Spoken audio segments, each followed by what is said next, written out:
talking about today is boosting sales by building trust on social media, okay? And the idea here is that you're going to develop your content, get more exposure, and get people to trust you based on the things that you're posting. So the first thing I want to talk with you guys about is consistency across your social media platforms. I did a audit for the board of directors. One of the social media gurus there went and audited all the directors of ABOR, and we actually took her form and we're now using that for our agents. But you want to have the same profile photo across, you know, LinkedIn, Facebook, Instagram. You just want to be recognizable across all your platforms. And then the same banner image. And you should probably, you know, if you're changing one, then change them all, right? And I think it's relevant to change these about once a year. Now your personal one, you know, I'll sometimes put on a temporary photo, but I always kind of go back to whatever my latest headshot is. Another thing is that when you have a bio, you know, I went into a class literally last week and kind of picked this up, is that if you look at like Amazon and Google and, you know, any of these biggest companies in the world, they all have the same bio across their social media platforms, and they have the same photo, same background, right? So I would encourage you guys to look at your social media platforms, have uniformity across all of them. Specialize in high-end condos, farm and ranch, foreclosures, short sales, any number of things. I mean, you're going to tailor your content to your niche, right? Doesn't mean you can't talk about other things that you specialize in, but it's just a good way for you to train your brain on creating content around what you're a real expert at. And then when it comes to what the end goal is, those should be three things, right? And it's exposure, branding, and leads, okay? With social media, leads is gonna be the goal that is going to be the hardest to get, okay? But what I found is through my social media on Spyglass, when I go to a listing appointment, it makes it a lot easier if someone follows me and read our content and they've gotten value out of that. That person may not have come to me through Instagram, but it certainly helped me land the deal when they called me off of a sign or a home value or, you know, even a Facebook lead. So how do you do that? You know, you do it by gaining followers as fast as you can. And I want to be clear on this. This slide was for people that had just started. I'm at a point now where that's not one of my goals. I have 3,700 followers on my Realty Hack Instagram and just under 13,000 on Spyglass. But if you are just starting out on Instagram, and then I think one of your goals should be gaining followers as fast as you can. You want to add value to these followers and then get these followers to your site, blog, or get them to direct message you on Instagram. Okay, so somebody have, there, Ryan, I'm sorry. Go ahead. You went silent on the last slide. Oh, okay. I think I was just, no. Yeah, I think I was just, had a pause there for a second. So are you guys familiar with Linktree? Does everyone have that? So what Linktree is that you have a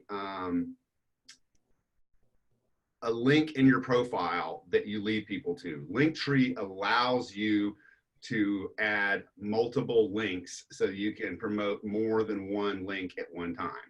Like I said, the goal for us with social media is many times to get them off of social media and then onto our site so we can either lead capture or retarget them and, you know, get them to see more information through like lead capture or whatnot, right?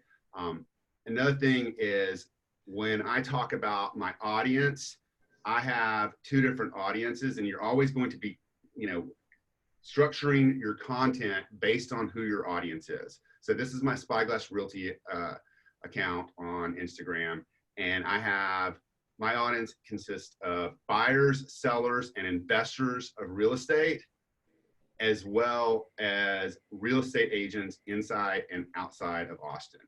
The buyers and sellers of real estate, for obvious reasons. Real estate agents inside of Austin, I want them to see our listings. I want them to possibly work with us. And real estate agents outside of Austin, I want them to see us as someone that's an authority in the Austin market so that we can get referrals, which we get a decent amount of referrals every month. Ryan, does Linktree give you metrics on who's using or who's clicking what, or are you able to see what profiles click on what link? You know, I don't use Linktree, actually.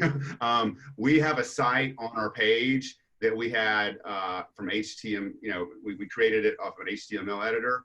So Linktree is, if you don't have that ability, it's a good way to do that. They do have metrics. I think it's an upgrade for that, but I don't use that at all. I use Google Analytics to track who's coming from where. I don't see the profiles though. I just mean, so if somebody goes onto my Instagram account and I have a tab that says first time home buyers questions and it's a link to a first time home buyer page, can I see who clicked on that link and then DM them directly and say, hey, thanks for checking out the link on my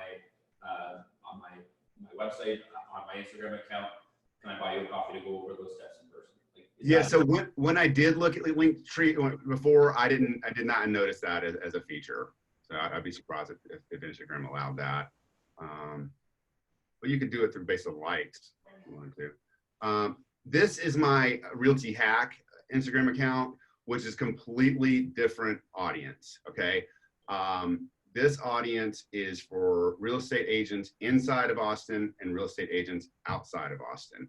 Real estate agents outside of Austin for the same reason. Real estate agents inside of Austin because we want to be seen as an authority on Austin real estate. We want to be, we're trying to attract people to our company that may want to work with us, right? But let me go back to this slide again. If you'll notice that all of the links are based on real estate stuff, right? And it's directed to the audience that I'm trying to capture there, which is, you know, mainly consumers, okay? And then on this one, it's all real estate training, right? So I try to structure all my content with the audience in mind every single time. Okay, so this is from my class that had a lot of beginner stuff in it. So I cut a lot of this out, but I want to show you a couple things. You know, about insights, you hit the view insights. The only thing I'm going to go over here is this circle right here, is the accounts reached that weren't following you. This is a really powerful metric when you're trying to grow your platform to see if your hashtags are working, see if your engagement's working. You want this number to be as high as possible.